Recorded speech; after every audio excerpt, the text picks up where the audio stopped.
परिचय। आइए बच्चों, एक खेल खेलें। उस छात्र को पुरस्कार मिलेगा जो मेरे द्वारा छिपाए गए चॉकलेट के डिब्बे को खोज लेगा। सर, लेकिन हम इसे कैसे खोजेंगे? क्या आप हमें कोई सुराग देंगे? नहीं सागर, कोई सुराग नहीं मिलेगा। तुम्हें अपने आप खोजना है। तुम क्या सोचते हो? ये आसान है। सर, मुझे नहीं लगता है पूरी कक्षा इसे खोजेगी और इससे अव्यवस्था फैल जाएगी। सागर, तुम सही हो। इसी प्रकार जब हम तत्वों को खोजते हैं तो एक अव्यवस्था हो जाती है। आओ, मैं तुम्हें इसके बारे में विस्तार से बताऊं। बच्चों, इस पाठ में हम यह सीखेंगे कि किस आधार पर तत्वों का वर्गीकरण किया जाता है। उद्देश्य। इस पाठ के अंत में आप निम्न करने में सक्षम हो जाएंगे। तत्वों के वर्गीकरण के प्रारंभिक प्रयास का वर्णन करना, मेंडेलीव की आवर्त सारणी का वर्णन करना, आधुनिक आवर्त सारणी का वर्णन करना।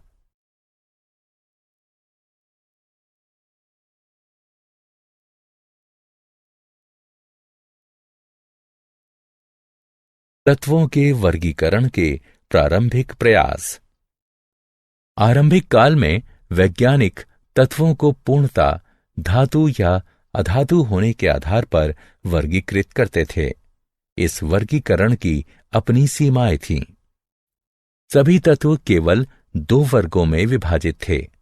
इस कारण धातुओं का समूह बहुत विशाल हो गया। कुछ तत्वों में धातु और अधातु दोनों के गुण थे। उन्हें किसी भी वर्ग में नहीं रखा जा सकता था। इसके कारण तत्वों के वर्गीकरण में किसी प्रतिरूप या नियमितता की पहचान और फिर वर्गीकरण की आवश्यकता बढ़ गई। डायबेराइनर के त्रिक। सन 1817 में जर्मन रसायनज्ञ वुल्फगॉन्ग डायबेराइनर ने समान गुणधर्मों वाले तत्वों को समूहों में व्यवस्थित करने का प्रयास किया। उन्होंने 3-3 तत्व वाले कुछ समूहों को चुना एवं उन समूहों को त्रिक कहा। डायबेराइनर ने बताया कि त्रिक के तीनों तत्वों को उनके परमाणु द्रव्यमान के आरोही क्रम में रखने पर बीच वाले तत्व का परमाणु द्रव्यमान अन्य दो तत्वों के परमाणु द्रव्यमान का लगभग औसत होता है।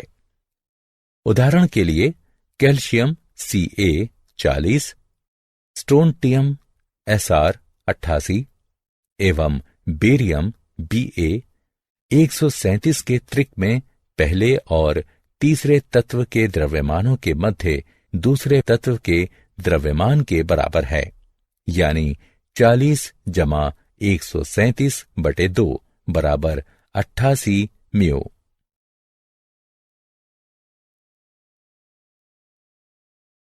क्या आप जानते हैं? जर्मन लेखक गोइथे डायबेराइनर के दोस्त थे। वो डायबेराइनर का व्याख्यान नियमित सुनते थे और उनकी केमिकल एफिनिटीज के सिद्धांत का प्रयोग उन्होंने अपनी 1809 के प्रसिद्ध लघु उपन्यास इलेक्टिव एफिनिटीज में किया था। न्यूलैंड्स का अष्टक सिद्धांत।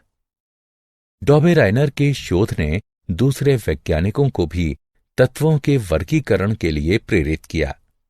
त्रिक ज्यादा उपयोगी नहीं थे क्योंकि वो एक साथ केवल 3 तत्वों को वर्गीकृत करते थे। सन 1866 में अंग्रेज वैज्ञानिक जॉन न्यूलैंड्स ने खोज की कि जब तत्वों को परमाणु द्रव्यमान के आरोही क्रम में व्यवस्थित किया जाता है तो प्रत्येक 8वें तत्व का गुणधर्म पहले तत्व के समान होता है। इसे अष्टक सिद्धांत कहा गया।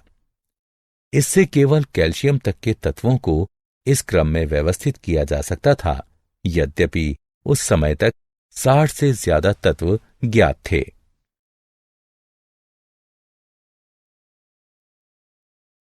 क्या आप जानते हैं, दूसरे वैज्ञानिकों की तरह ही न्यूलैंड्स भी समान भार और परमाणु भार का प्रयोग करते समय अर्थ विभेद नहीं करते थे और 1863 में अपने शोध पत्र में उन्होंने अपने पूर्वजों द्वारा प्रयोग किए गए मान का ही प्रयोग किया। इस पद को अब सापेक्षिक परमाणु द्रव्यमान कहते हैं।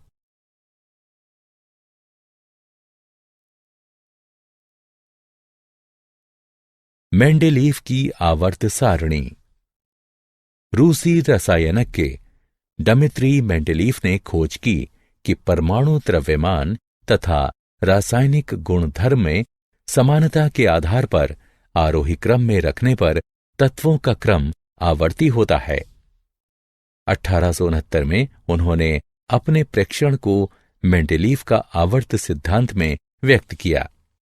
उन्होंने ये खोज भी की कि प्रत्येक आवर्ती फलन एक निश्चित अंतराल के बाद खुद को दोहराता है। अतः आवर्त सिद्धांत के अनुसार तत्वों को उनके परमाणु द्रव्यमान के अनुसार आरोही क्रम में व्यवस्थित करने पर तत्व का रासायनिक और भौतिक गुण एक अंतराल के बाद स्वयं को दोहराता है। आवर्त सिद्धांत के आधार पर तत्वों की व्यवस्थित सारणी को आवर्त सारणी कहते हैं। मेंडेलीव ने सभी तत्वों को उनके द्रव्यमान के आधार पर आरोही क्रम में एक क्षैतिज पंक्ति में व्यवस्थित कर दिया, जब तक कि उन्हें ऐसा तत्व नहीं मिल गया जिसका गुणधर्म पहले तत्व जैसा था। उन्होंने इस तत्व को पहले तत्व के नीचे लिखा और इस तरह तत्वों की दूसरी पंक्ति प्रारंभ की। इस तरह वो सभी ज्ञात तत्वों को उनके गुणधर्म के आधार पर वर्गीकृत करने में सफल रहे। परिणामतः वे पहली आवर्त सारणी बनाने में सफल रहे। मेंडेलीव की आवर्त सारणी की विशेषताएं। मेंडेलीव की आवर्त सारणी की निम्नलिखित विशेषताएं हैं। आवर्त सारणी में व्यक्त क्षैतिज पंक्तियों को आवर्त कहते हैं। आवर्त सारणी में 1 से लेकर 7 तक कुल 7 आवर्त थे। किसी आवर्त विशेष के तत्व के गुण बाएं से दाएं ओर एक नियमित प्रकार प्रदर्शित करते थे। ऊर्ध्व स्तंभों को समूह कहते हैं। इन समूहों की संख्या 9 है और ये 1 से 8 तक तथा 0 के रूप में अंकित हैं। समूह 1 से 7 तक पुनः 2 उपसमूहों ए और बी में विभाजित है। समूह 0 और 8 का कोई उपसमूह नहीं होता है। किसी समूह विशेष के सभी तत्वों का रासायनिक गुणधर्म समान होता है। वे अपनी भौतिक गुणधर्म और रासायनिक अभिक्रियाओं में एक खास प्रकार प्रदर्शित करते हैं।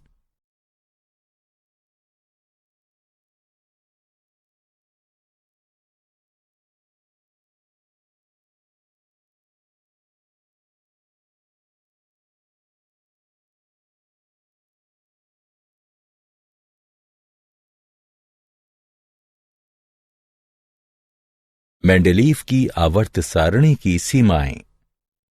मेंडेलीव की आवर्त सारणी की कुछ सीमाएं थीं, जो नीचे दी गई हैं। हाइड्रोजन को ना तो क्षार धातुओं के साथ रखा जा सकता है, न ही हैलोजन के साथ, क्योंकि हाइड्रोजन क्षार धातुओं और हैलोजन दोनों से समानता रखता है। एक ही तत्व के विभिन्न समस्थानिकों का परमाणु द्रव्यमान भिन्न भिन्न होता है। इसे ध्यान में रखने की जरूरत है और प्रत्येक को आवर्त सारणी में भिन्न स्थान देना चाहिए। हालांकि रासायनिक रूप से समान होने के कारण उन्हें एक ही स्थान दिया जाना था। कुछ स्थानों पर अधिक परमाणु द्रव्यमान वाले तत्वों को कम परमाणु द्रव्यमान वाले तत्वों से पहले रखा गया है, जैसे कि ऑर्गन 39.91 को पोटेशियम 39.1 से पहले रखा गया है।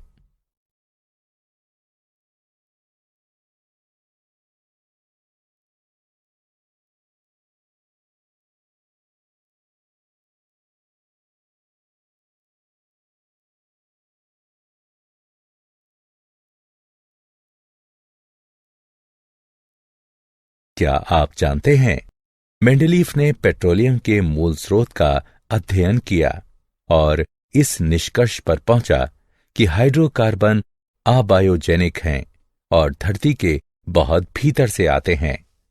उसने लिखा था, ध्यान देने वाली मुख्य बात यह है कि पेट्रोलियम धरती की गहराई में जन्म लेता है और यहीं इसके मूल स्रोत की खोज करनी चाहिए।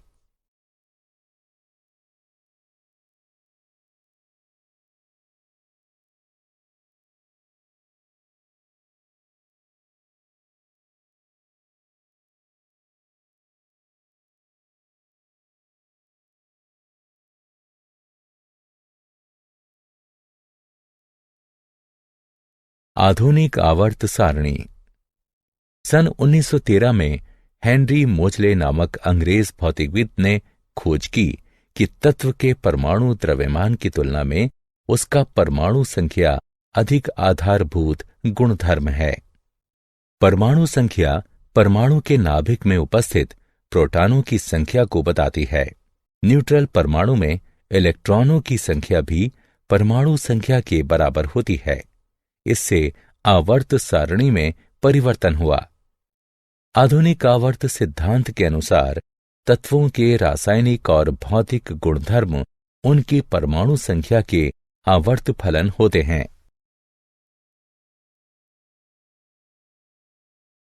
आधुनिक आवर्त सारणी में तत्वों का स्थान। सबसे अधिक प्रयुक्त आवर्त सारणी आधुनिक आवर्त सारणी का दीर्घ संस्करण है। आइए आवर्त सारणी की कुछ विशेषताओं को देखें। समूह। आवर्त सारणी में 18 स्तंभ हैं। इन स्तंभों को समूह कहते हैं। समूहों के सबसे बाएं तरफ तत्व क्षार तत्व हैं और सबसे दाएं तरफ नोबल गैसें हैं। समूह के सभी तत्वों का इलेक्ट्रॉनिक विन्यास समान होता है और संयोजकता इलेक्ट्रॉनों की संख्या भी समान होती है। आवर्त। आवर्त सारणी की 7 पंक्तियां आवर्त कहलाती हैं। प्रत्येक आवर्त में एक नया कोश भरा जाता है। आवर्त संख्या उस कोश की भी संख्या होती है जिसका भरा जाना शुरू हुआ है।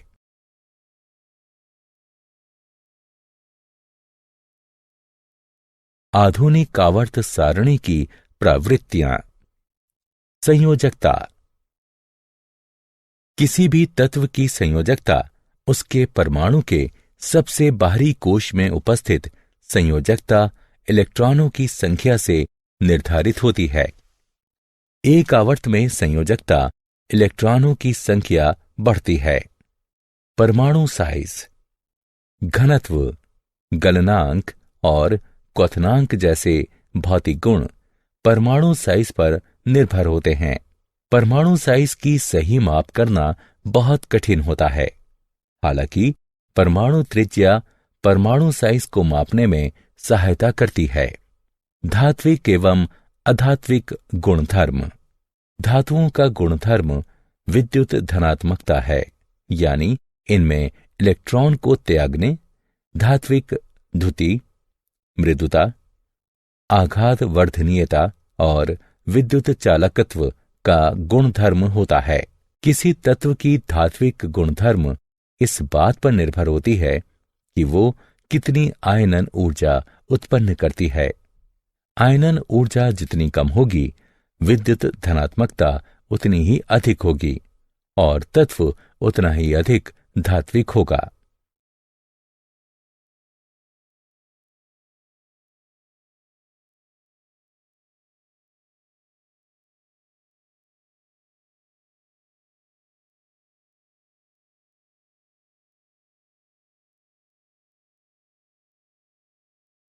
सारांश। आइए हमने जो कुछ सीखा है उसे संक्षेप में दोहराएं। वैज्ञानिक तत्वों को धातु एवं अधातु के आधार पर वर्गीकृत करते थे। डॉबेराइनर ने समान गुणधर्म वाले तत्वों की पहचान की और उन्हें त्रिक नामक समूह में वर्गीकृत किया। न्यूलैंड्स ने तत्वों को बढ़ते परमाणु द्रव्यमान के क्रम में वर्गीकृत किया। इसे अष्टक का सिद्धांत कहते हैं। मेंडलीफ ने आवर्त सारणी का निर्माण किया और तत्वों को उनके परमाणु द्रव्यमान के आधार पर व्यवस्थित किया। मोजले ने आधुनिक आवर्त सारणी का निर्माण किया, जिसमें तत्वों का वर्गीकरण उनके परमाणु संख्या के आधार पर किया गया था।